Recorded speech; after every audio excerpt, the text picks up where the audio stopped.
मैया जी की अमिट स्मृतियां। आइए सुनते हैं जबलपुर के भक्त श्री सुब्रोतो बैनर्जी जी से पूज्य मैया जी के संस्मरण। परम पूजनीय मैया जी के साथ मेरे कई सारे चमत्कारिक संस्मरण जुड़े हैं। इन सभी संस्मरणों का जिक्र यदि किया जाए तो एक छोटी सी पुस्तक लिखी जा सकती है। प्रस्तुत हैं 2-3 संस्मरण। चुनाव ड्यूटी।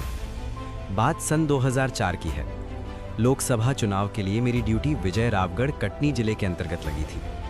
भयंकर गर्मी थी और मुझे जबलपुर से एक दिन पूर्व कटनी जाकर चुनाव संबंधी तैयारियां करनी थी। कार्य कठिन था और मैं चिंतित। मैं कोई भी कार्य प्रारंभ करने से पहले मैया जी से आशीर्वाद लेकर ही आगे बढ़ता। मैं मंदिर पहुंचा। आरती के उपरांत मैया जी की बैठकी पूजा प्रारंभ हुई। मंदिर कक्ष में प्रवेश करते ही अचानक मेरे मन में विचार आया कि कितना अच्छा होता यदि ड्यूटी रिजर्व ड्यूटी होती।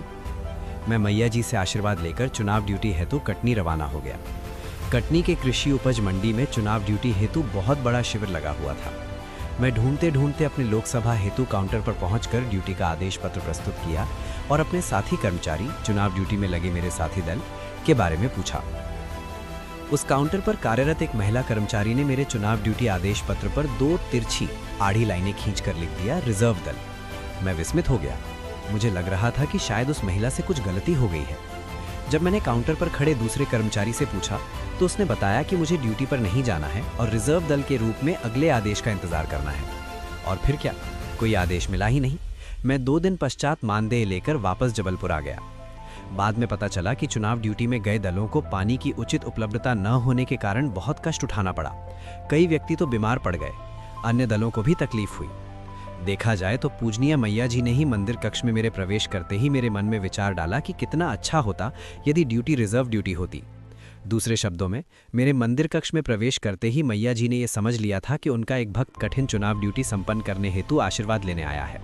किंतु चूंकि इस भक्त को कठिनाइयों का सामना करना पड़ेगा और बीमार पड़ जाएगा, इसलिए इस भक्त को यह आशीर्वाद दिया जाता है कि वो चुनाव ड्यूटी से दूर रहे। मैया जी की कृपा से मुझे AC2 में जगह मिल गई। पूजनीय मैया जी के कहे अनुसार मैंने सन 2006 में अपनी ज्येष्ठ पुत्री की इंजीनियरिंग पढ़ाई हेतु कलकत्ते में काउंसलिंग हेतु पहुंचा। एक अच्छे इंजीनियरिंग कॉलेज में दाखिला करवाकर मैं अपनी बेटी की कुछ किताबें तथा सामान लेकर फिर कलकत्ता रवाना हुआ। इलाहाबाद में कुछ काम के कारण रुकना पड़ा, किंतु वहां से कलकत्ते तक का स्लीपर क्लास का वेटिंग टिकट वेटिंग क्रमांक 78 से मैं चिंतित था।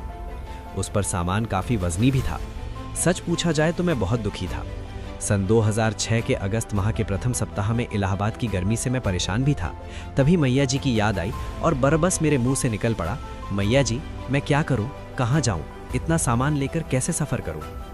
कुछ समय पश्चात मैं अपना टिकट कैंसिल करने हेतु आरक्षण केंद्र की लाइन में लगा। इच्छा थी कि किसी दूसरी गाड़ी से चला जाऊंगा। लंबी लाइन देखकर पूछताछ खिड़की पर अपना टिकट दिखाया।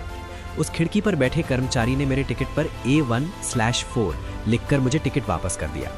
मुझे कुछ समझ नहीं आया, क्योंकि स्लीपर के टिकट पर तो कोच संख्या के लिए S1, S2 इत्यादि लिखा जाता है। मैं पुनः पूछताछ खिड़की पर जाकर पूछा तो कार्यरत कर्मचारी ने वहां लगे कंप्यूटर के स्क्रीन को मेरी तरफ घुमाकर मेरा नाम तथा टिकट का PNR नंबर दिखाया और कहा कि कंप्यूटर A1/4 दर्शा रहा है। मैं विस्मित हो गया, कुछ समझ नहीं पा रहा था। यूं तो मेरे स्वर्गीय पिताजी भारतीय रेल में कार्यरत थे, जिसके कारण तथा नौकरी के दौरान दौरे पर अन्य जगहों में ट्रेन से जाते समय मैंने 20 बार AC2 में यात्रा की है और मुझे ये भली भांति पता भी था कि AC2 वाले कोच को A1, A2 इत्यादि कहते हैं। किंतु उस समय मेरी बुद्धि न जाने कहाँ चली गई थी कि अचानक मेरे कुली ने मुझे हिलाया और कहा कि साहब, आपका टिकट तो AC2 का है। तब कहीं मुझे समझ आया कि मेरा टिकट मैया जी की कृपा से स्लीपर क्लास के वेटिंग से सीधे AC2 में अपग्रेड हो गया है, ताकि मैं सब सुविधाओं से संपन्न होकर आगे कलकत्ते की यात्रा कर सकूं। जय बिजासन माता, जय मैया जी।